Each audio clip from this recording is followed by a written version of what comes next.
Eu gostaria de te convidar a abrir o texto bíblico de Eclesiastes, capítulo 9, de 1 a 10.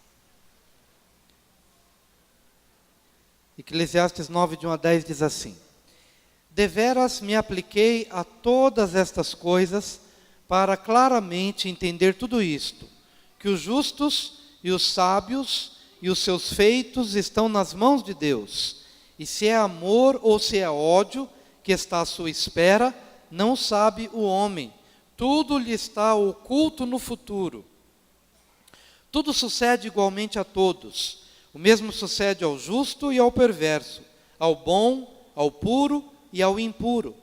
Tanto ao que sacrifica como ao que não sacrifica, ao bom como ao pecador, ao que jura como ao que teme o juramento. Este é o mal que há em tudo quanto se faz debaixo do sol. A todos sucede o mesmo. Também o coração dos homens está cheio de maldade, nele há desvarios enquanto vivem. Depois, rumo aos mortos. Para aquele que está entre os vivos, há esperança, porque mais vale um cão vivo do que um leão morto. Porque os vivos sabem que hão de morrer, mas os mortos não sabem coisa nenhuma.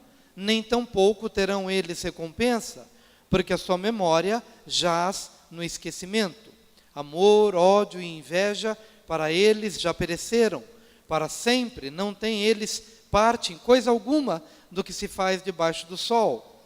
Vai, pois, come com alegria o teu pão e bebe gostosamente o teu vinho, pois Deus já de antemão se agrada das tuas obras.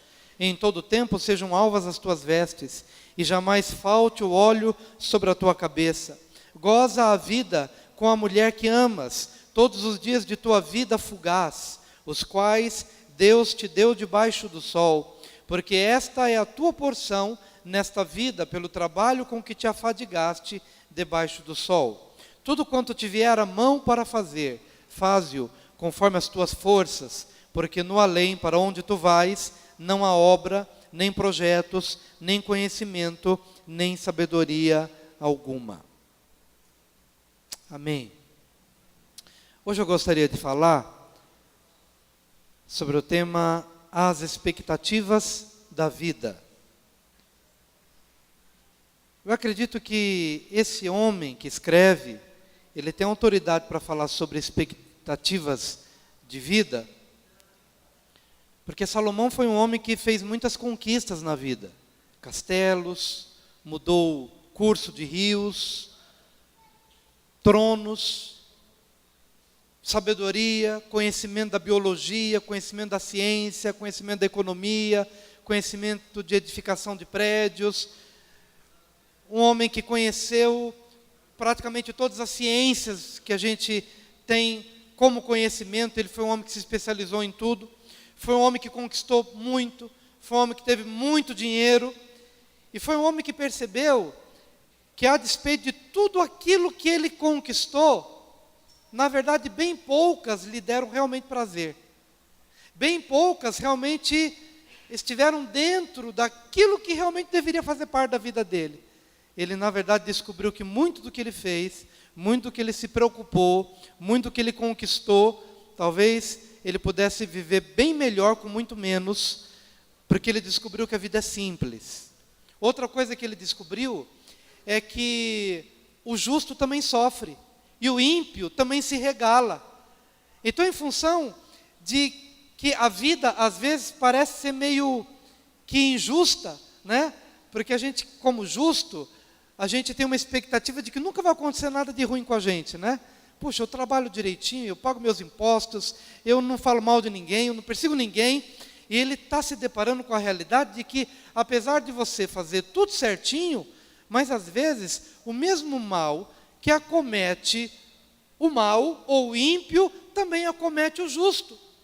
E em função dessas coisas, de tudo isso que é uma realidade na nossa vida, a gente não deve ter grandes expectativas da vida. Porque quando você tem grandes expectativas e de repente você leva uma paulada, mesmo agindo certinho, tudo direitinho, de repente você leva uma paulada da vida, você leva uma paulada de uma injustiça, apesar de não merecer aquela injustiça, de repente você que tinha uma alta expectativa de que tudo aconteceria aqui em cima, você começa a se decepcionar com a vida, você começa a se frustrar com a vida, e a vida se torna enfadonha, a vida se torna chata.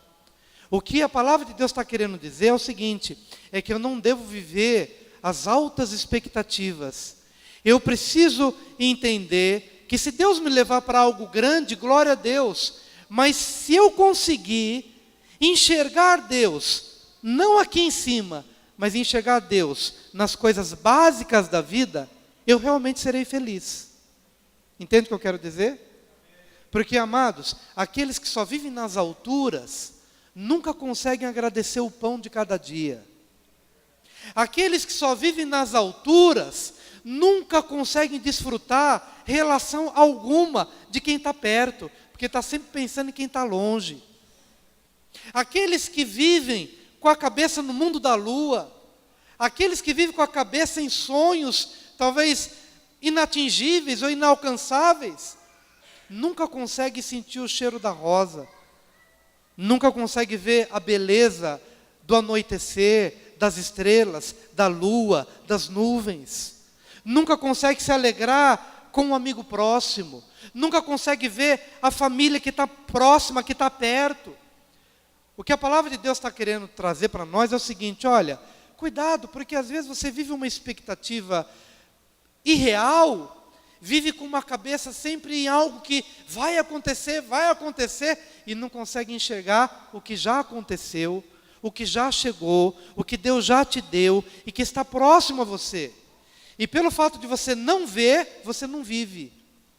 Pelo fato de você não ver, você não desfruta. Pelo fato de você não abraçar aquilo que já chegou, e estar sempre com a cabeça naquilo que vai, um dia, quem sabe, acontecer, de repente você passa pela vida, a vida passou por você, e o melhor se foi, escapou. Você não deu bom dia, você não deu boa tarde, você não deu boa noite, você não acalentou, você não desfrutou, porque a vida é simples. E às vezes, por acharmos que a vida é astronômica, nós deixamos de desfrutar do melhor de Deus, que está correndo todos os dias, bem pertinho de nós. Expectativas da vida. Eu gostaria que, em primeiro lugar, você entendesse que tudo aquilo que a gente vai falar tem a ver com expectativas moderadas. Tudo que você vai ouvir aqui tem a ver com as expectativas moderadas, de que você deve celebrar as pequenas coisas, tais como, algumas delas. Primeiro, celebre o fato de estar vivo, mesmo considerando-se muito pequeno. Quem é que se considera pequeno? Eu sou pequeno em todos os sentidos. É só descer desse púlpito aqui que vocês veem que todos os sentidos. Pequeno. E talvez você pense assim, puxa, se eu morrer, nunca ninguém vai fazer uma estátua com o meu nome. Talvez seja esquecido de uma forma rápida. Mas olha só o que Salomão diz. Para aquele que está entre os vivos, há esperança. Porque mais vale um cão vivo do que um leão morto. E talvez eu seja esse cão vivo, diante de tantos leões que já passaram pela vida. Para pensar um pouquinho, quantas celebridades já passaram por essa vida? Quantos nomes tremendos que mudaram a humanidade? Quantas personalidades na área política, científica, econômica, cultural? Quantos leões? Mas esses leões do passado já morreram.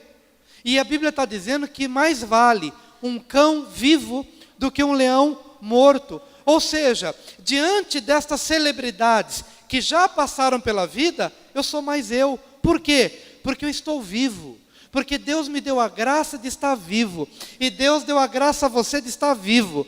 Meu amado irmão, e se você está vivo, morando debaixo da ponte, você ainda é melhor do que aquele que já passou e que já viveu em castelos. O que a palavra de Deus está querendo dizer para mim e para você é que, por pior que seja a tua situação, você precisa celebrar a vida, porque você tem a oportunidade de fazer história pelo fato de estar vivo. Celebre o fato de estar vivo. Talvez você hoje chegue aqui dizendo: pastor, eu estou vivo, mas estou desempregado. Eu estou vivo, mas a minha esposa foi embora. Eu estou vivo, mas olha só a minha situação. Mas é exatamente para isso que você deve olhar. De que a despeito das pauladas que você levou na vida, mais vale um cão vivo, do que um leão morto. E quando nós começamos a entender que isso é algo no qual eu devo focar, eu acredito que alguns têm uma crise de idade, porque eles começam a dizer: puxa vida, minha vida está passando, eu já tenho 40 anos, já tenho 30 anos, já tenho 50 anos, eu ainda não fiz, eu ainda não alcancei, eu não atingi. Calma, você está vivo, celebre a vida, celebre a oportunidade de mudar alguma coisa que não deu certo na sua vida, celebre o fato de que Deus está te dando mais um dia, e nesse dia que Deus lhe dá, faça o melhor que você puder fazer. Porque mais vale um cão vivo do que um leão morto.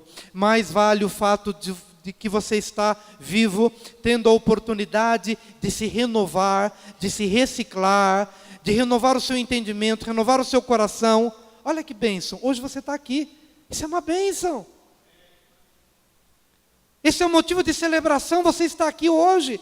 Deus lhe deu graça de sair da sua casa. Eu não sei se você veio de ônibus, se você veio de trem, se você veio de metrô, se você veio de charrete, se você veio de cavalo, se você veio a pé, eu não sei. Mas uma coisa é que mais vale um cão vivo do que um leão morto. Você deve entender, em nome de Jesus, nós todos devemos entender que precisamos celebrar as coisas pequenas e não viver com a cabeça no mundo da lua. Baixar as nossas expectativas para a gente conseguir enxergar as coisas que Deus tem nos dado e tem nos presenteado e que às vezes a gente não honra, e não valoriza, e não agradece. Celebre o fato de você estar vivo hoje. Se com muito dinheiro ou pouco, se empregado ou não, se sozinho ou acompanhado, mais vale um cão vivo do que um leão morto. Veja o que diz o versículo 7. Vai, pois, come com alegria o teu pão, e bebe gostosamente o teu vinho, pois Deus, já de antemão, se agrada das tuas obras.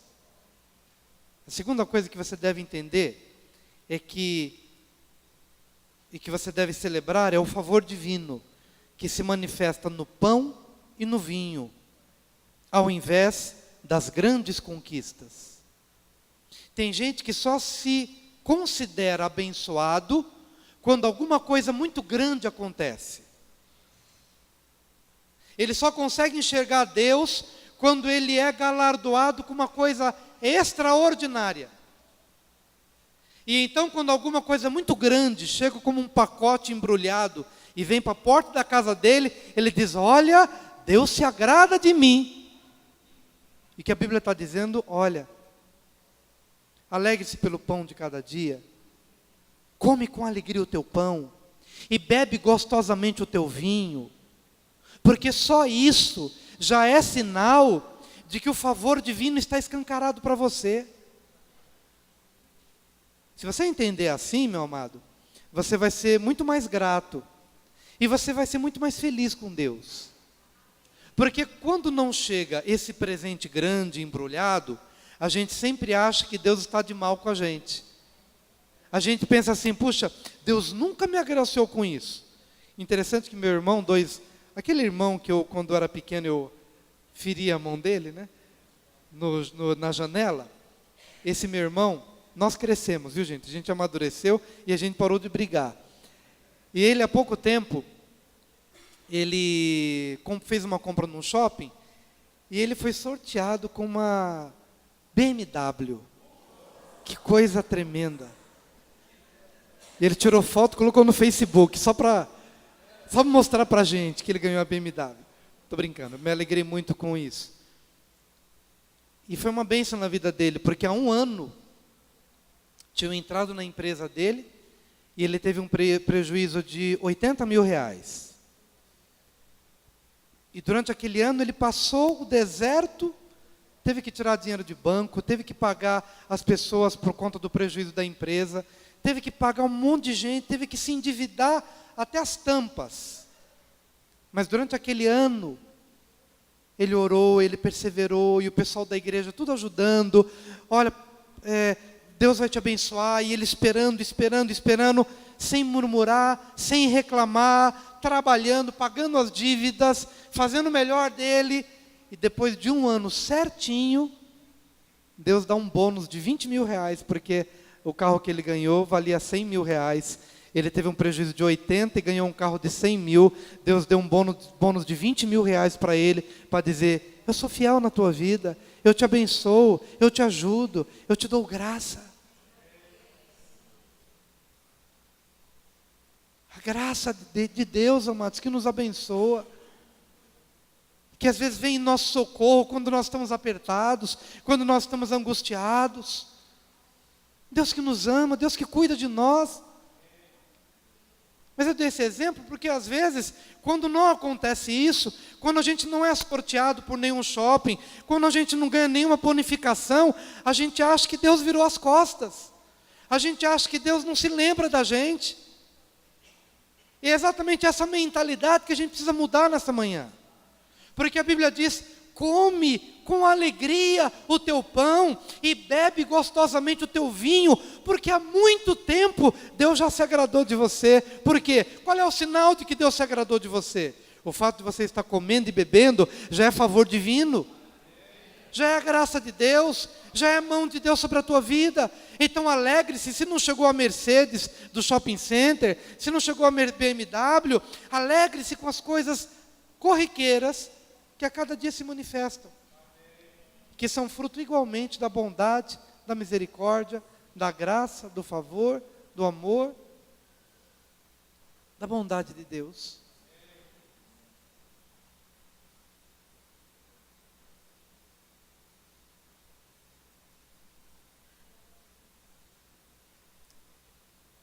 Querido, você deve celebrar as pequenas coisas. Primeiro, o fato de estar vivo, mesmo considerando-se pequeno. Segundo, o favor divino que se manifesta no pão e no vinho, ao invés das grandes conquistas. Mas eu gostaria que você celebrasse também a consciência de renovação e de restauração. Olha o que diz o versículo 8: em todo tempo sejam alvas as tuas vestes, e jamais falte o óleo sobre a tua cabeça. Que bênção! Esse é um dos versículos talvez mais bonitos da Bíblia, apesar que a Bíblia toda é linda, vocês sabem disso. Sejam alvas as tuas vestes em todo o tempo. Por quê, queridos? Porque Salomão aqui está dizendo que o nosso dia a dia é cheio de surpresas, e às vezes essas surpresas são surpresas ruins, são surpresas de uma coisa inesperada que aconteceu e que você, puxa, andou tão certinho, e de repente você levou aí uma paulada inesperada. E isso que acontece de ruim, às vezes suja as suas vestes. Nós podemos sujar nossas vestes pelo pecado. De repente caímos numa tentação. De repente caímos na tentação da murmuração, de reclamar da vida. No decorrer da nossa vida e dessas coisas que às vezes acontecem de ruim, que a gente não espera, a gente pode se vestir de luto, pode ser um ente querido que foi embora, e inesperadamente, você estava fazendo planos para 10 anos de convivência, e de uma hora para outra, essa pessoa é ceifada da sua vida, e você se veste de luto. é a vestimenta do luto, é a vestimenta da guerra. De repente você, de uma hora para outra, você tem paz, mas alguma coisa acontece e você se veste de guerra, há um conflito, há uma luta inesperada. A veste do luto, a veste da guerra, a veste de um trabalho incansável, de uma fadiga. Tudo isso é representação de vestes que às vezes a gente não quer vestir, mas que a gente veste em alguns momentos da nossa vida. Por conta das intercorrências da vida a que nós estamos sujeitos. Mas a Bíblia diz de que há uma esperança de renovação e de restauração. E é por isso que ele diz: em todo tempo sejam alvas as tuas vestes, em todo tempo sejam brancas as tuas vestes. O que ele está querendo dizer é que se alguém foi embora da tua vida e você teve que se vestir de luto, viva o luto por aquele tempo, mas não permita que o luto seja contínuo.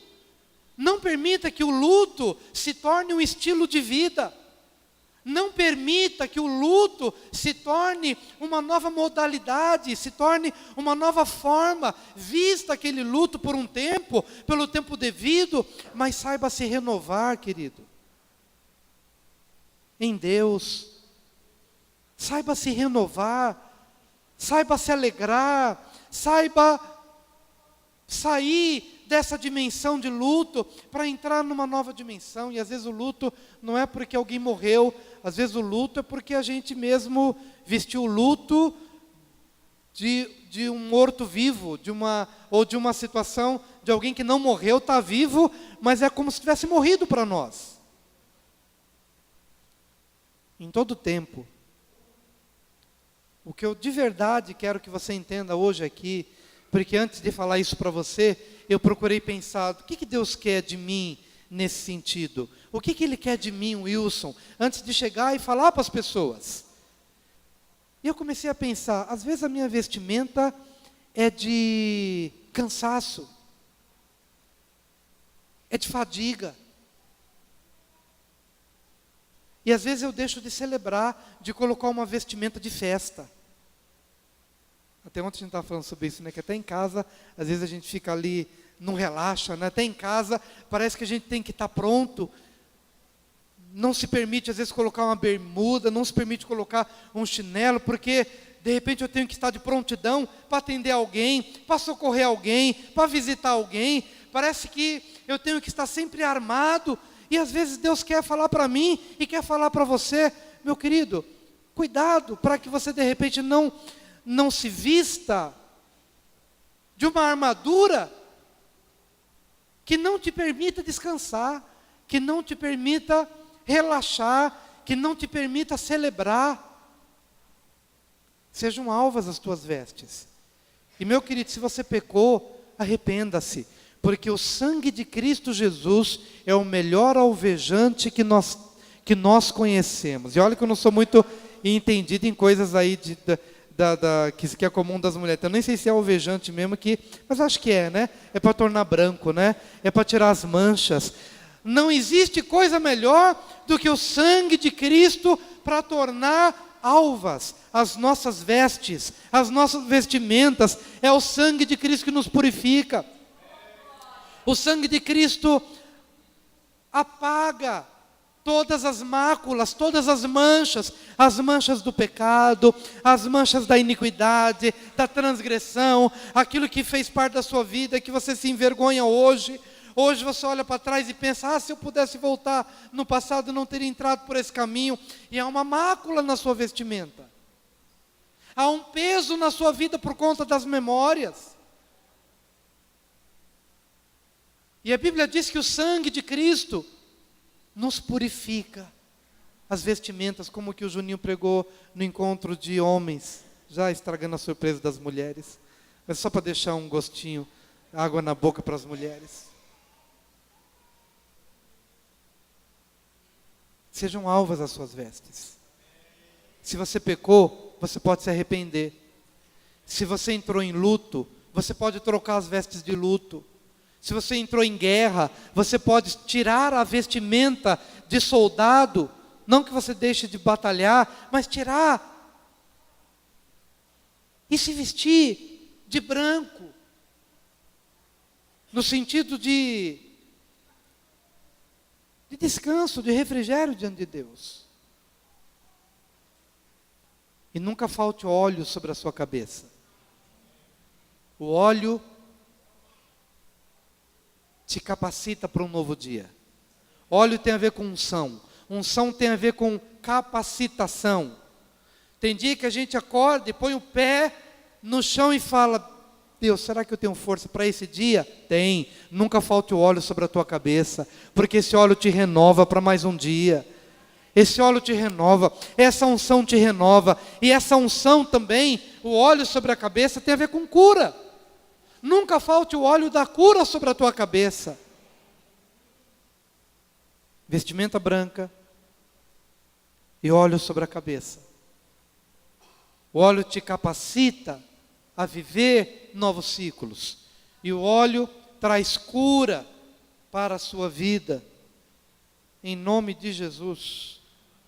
Então, meu amado, celebre a consciência de renovação e de restauração, porque tudo isso está disponível a você em Jesus. Tudo isso está disponível à sua família em Jesus. Tudo isso está disponível a mim em Jesus.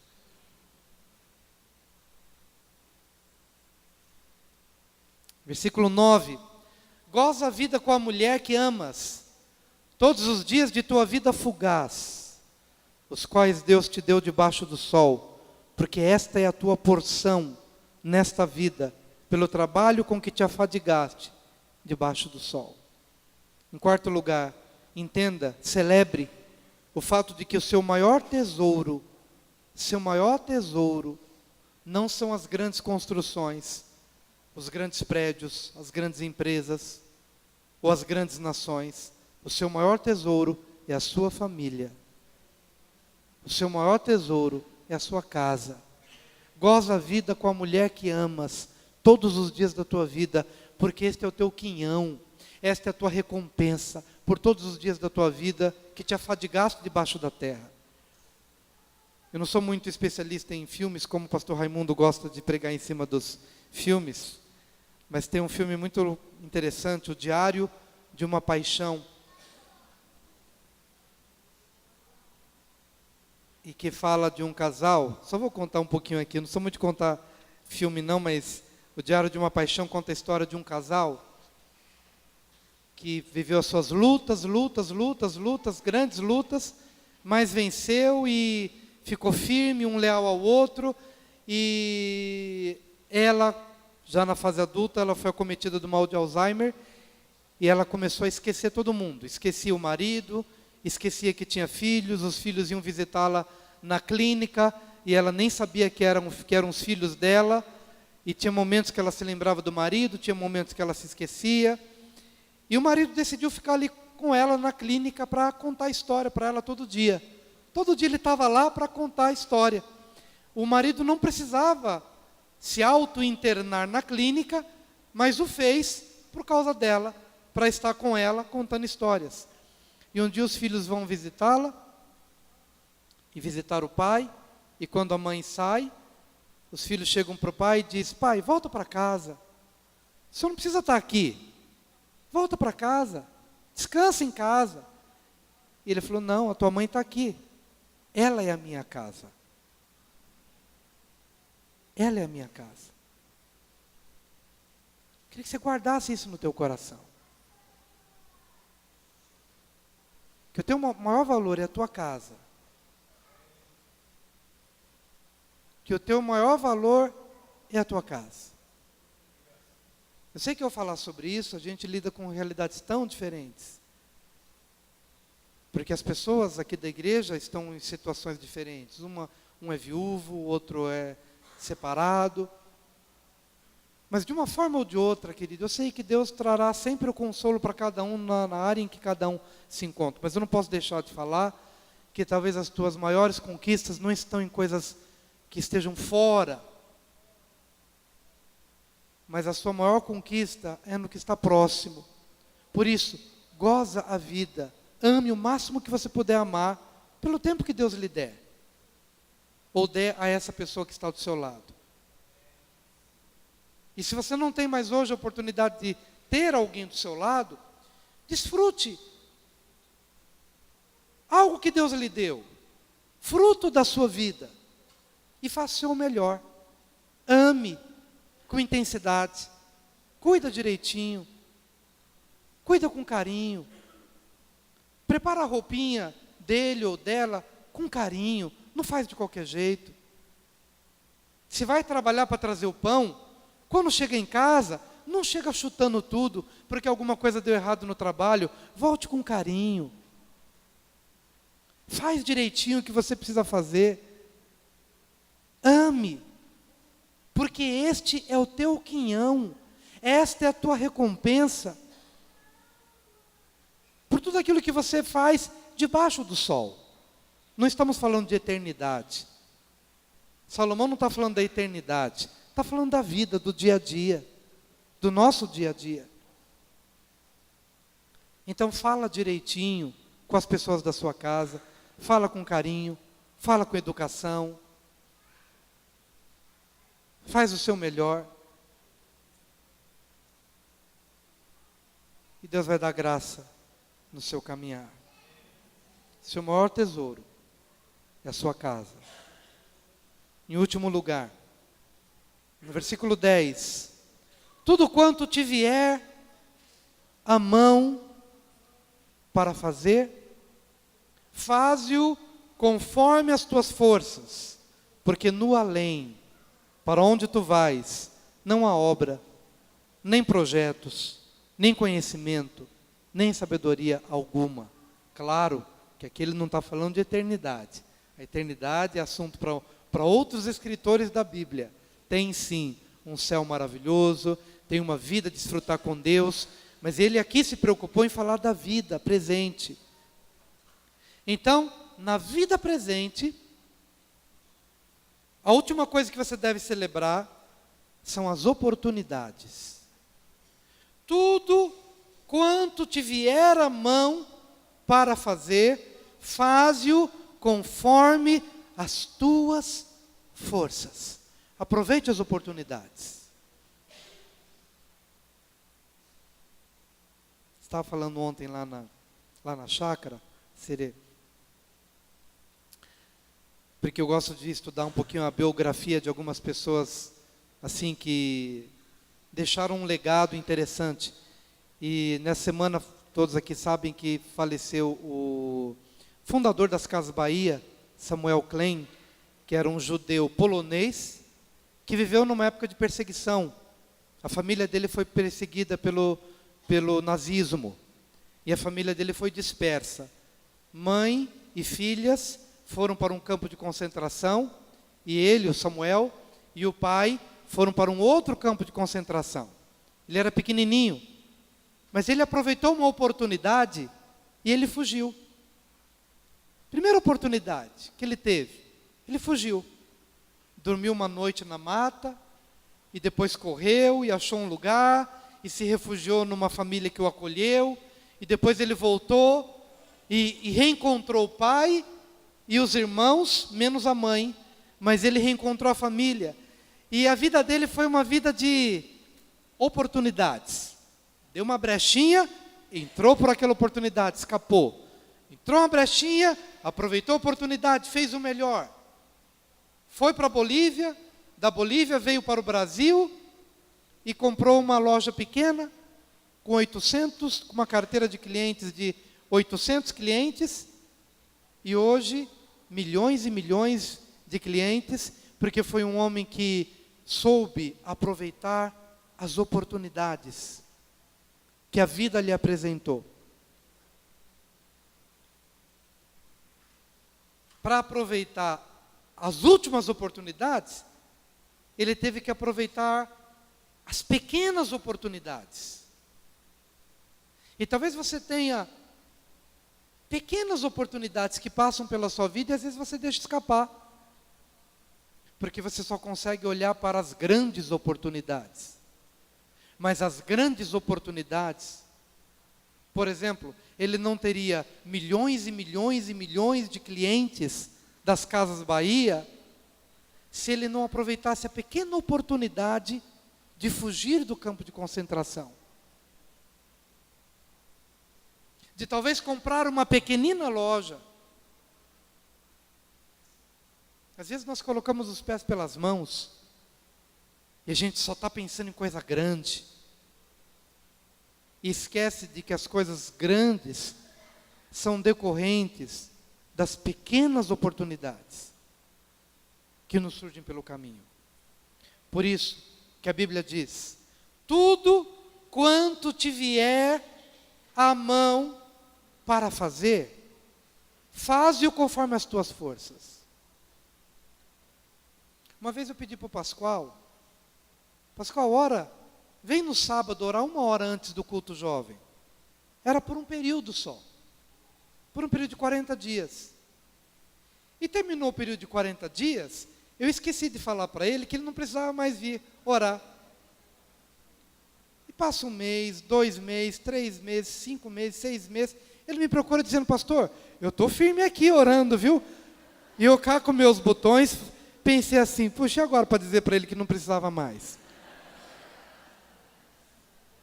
Mas a oportunidade que foi dada a ele, ele fez com tanta excelência, que eu disse: uma pessoa assim vai fazer parte da minha equipe, vai estar próximo a mim, hoje está ministrando nos encontros, hoje está aproveitando outras oportunidades, porque fez bem uma pequena. Tudo quanto te vier à mão para fazer, por mais que aos teus olhos seja insignificante, tudo quanto vier à tua mão para fazer, faze-o conforme as tuas forças. Porque a oportunidade que você tem para marcar uma geração está aqui e agora. E como Pascoal, há tantos outros que quando eu passo a olhar aqui, eu vejo tantas pessoas boas, tantas pessoas que estão fazendo coisas tão significantes, estão ali, mesmo que aos seus olhos simples, mas são fiéis. E porque são fiéis, a gente delega mais responsabilidade, eles aproveitam mais, chamamos, delegamos. Por quê? Porque são fiéis no pouco, e sobre o muito o Senhor vai colocando.